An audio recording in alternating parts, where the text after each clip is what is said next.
Hey, Dan again over at Easy Groom. Thank you so much for checking in again. We are so lucky.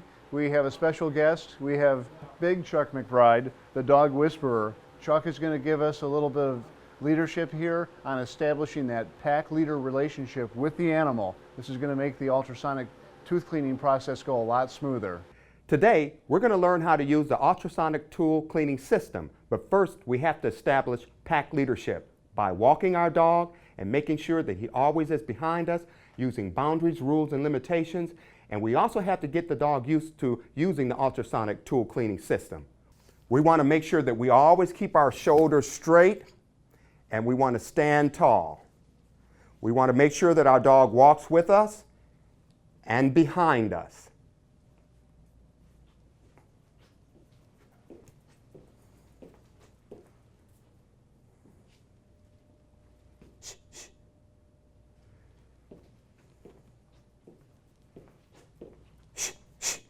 Now, if the dog moves ahead of us a little bit, we always correct real gently and we keep walking as our dog falls back in line with us. Well, it looks like Coco did a great job. So next thing we need to do is go into the grooming facility itself. Okay, the next step, guys, is making sure that when we walk through doorways, which is boundaries, rules, and limitations training, we want to make sure that the dog is behind us. Remember, if a dog enters into a room before you, he's in control. We're going to make sure that the pack leader's in control. Shh. Shh, shh. It's always good to do it a couple times. Shh, shh.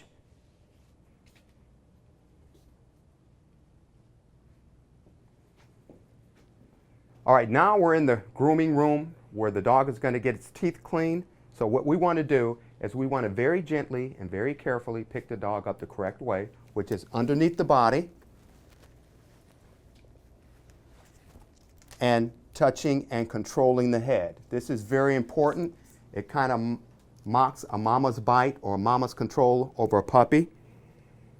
It gives them a little bit of comfort, and we put them on the table. If the dog is not calm and relaxed, we just do a gentle correction until the dog becomes more relaxed. We ask the dog to sit. Now we're coming to the most important part of the teeth cleaning, which is familiarizing the dog with the tools themselves. It's very important. Most dogs cannot get their teeth cleaned because they're afraid of the tools. So what we need to do is first let the dog smell the tool. The next thing we need to do is massage the dog with the tool. Let them know that there's something pleasurable associated with the cleaning tool. Now, Coco is pretty good, but you might have some dogs that are a little bit more skittish. You might want to take a little bit more time. Believe me, it pays off in the end to be patient. Now the biggest step, the sound. If the dog was to react negatively to the sound, you would do a gentle correction.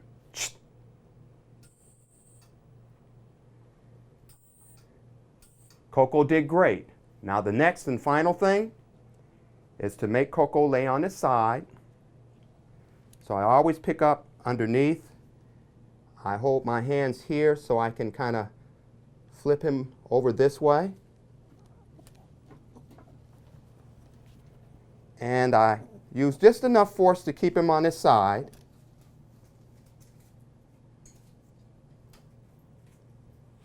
Now when I put the dog on its side, I always make sure that I have one of my fingers right under that little jawbone area. That relaxes the dog and it gives you a little bit more control. And I also begin to massage. Now I'm going to let Coco back up. And this is where a lot of groomers make a mistake. They only submit one time during the cleaning process or the grooming process. And it's more important that the dog understand that there's a certain ritual when they are groomed or their teeth are cleaned, and that is that they go on their side calmly. So it's always good to do it 2 or 3 times so the dog gets used to it. It just becomes a part of the program. Now we let her up, and we're finished. Hi, I'm Kevin, and this is my assistant Cheyenne and Nedra, the patient. We are going to start with the teeth cleaning process. We're first going to make our proper adjustments to the machine with the proper water pressure adjustment and the vibration intensity for the proper size of dog. Then we're going to get the dog onto its side and we will start the cleaning. We work from the top by the gum line down the tooth, get one tooth, move to the next one.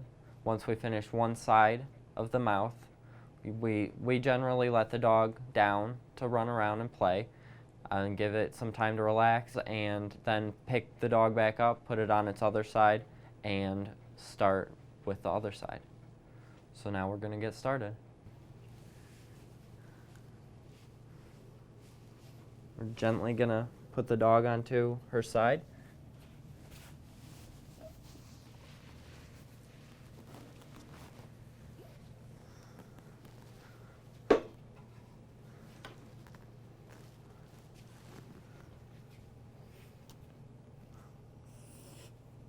With the foot pedal, we're going to start the operation of it.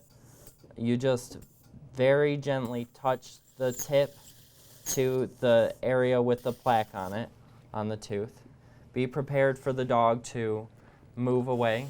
You just work. You have to go slow, gentle for the dog to get used to it. To get to the back teeth, sometimes you have your assistant hold back the lip so that you can get to the back teeth. And you just very slowly just keep working away at each tooth. Sometimes if the plaque is thicker, it may take a little bit longer to work through it. But once you finish the one side, you let the dog up and you work with the other side. What an excellent tutorial on actually using the ultrasonic cleaner. And also special thanks to Big Chuck McBride, the dog whisperer.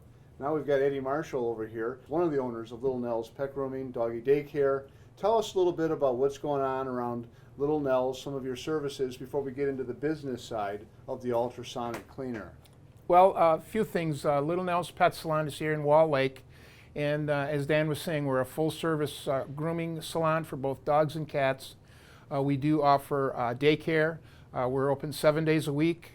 Cosmetic enhancement treatment is something that we discovered that is a needed service. We could potentially see problems that are developing when we do the service on the dogs that we could refer to the vet. And it's really good for the dog because it removes the plaque, and it could avoid periodontal disease within the dog's mouth. Groomers usually see all the problems with the dog before the vet, only because of the dogs are here every 4 to 6 weeks for their grooming, and we've seen problems from time to time, so we can refer the dog to the vet. The huge benefit that you're going to have by that, because you know the dogs do have bad breath, and with this oral hygiene product, you do not have to have the dog to be laid down and have them put, what's the word I'm looking for? Put to sleep, yeah. Basically. A real problem for the older animals. Exactly. So with the ultrasonic cleaner, the actual pet owner benefits because he gets to enjoy a fresher breath. The dog benefits because it's going to have a less likelihood of periodontal disease, less plaque and tartar. Let's talk a little bit about pet groomers in North America, how they can offer this service. Well, the first thing that you don't want to do is you cannot include this service with a dog that comes in for his regular grooming. You have to make a separate appointment. This is usually about a 2 to 3 hour process. Now, how about dogs? Are all of the dogs receptive to this, or just some of the dogs? And how do you find out which ones are? You're really not going to find out the first time until you actually try it out on the dog. We've done probably, we're just getting into this now for the last 2 months, and there are a percentage of dogs that you just can't do this with. They just won't allow it, and that's fine. I would say 8 out of 10 dogs, you could do this. Oh, okay, so more than half of the dogs. Oh, well over half. Okay, excellent, Eddie. Hey, that's a really nice business background on the ultrasonic cleaner, Eddie. I am so grateful again. Thank you for letting us use your facilities and leading us to the way, providing some intellectual leadership for the groomers here in North America.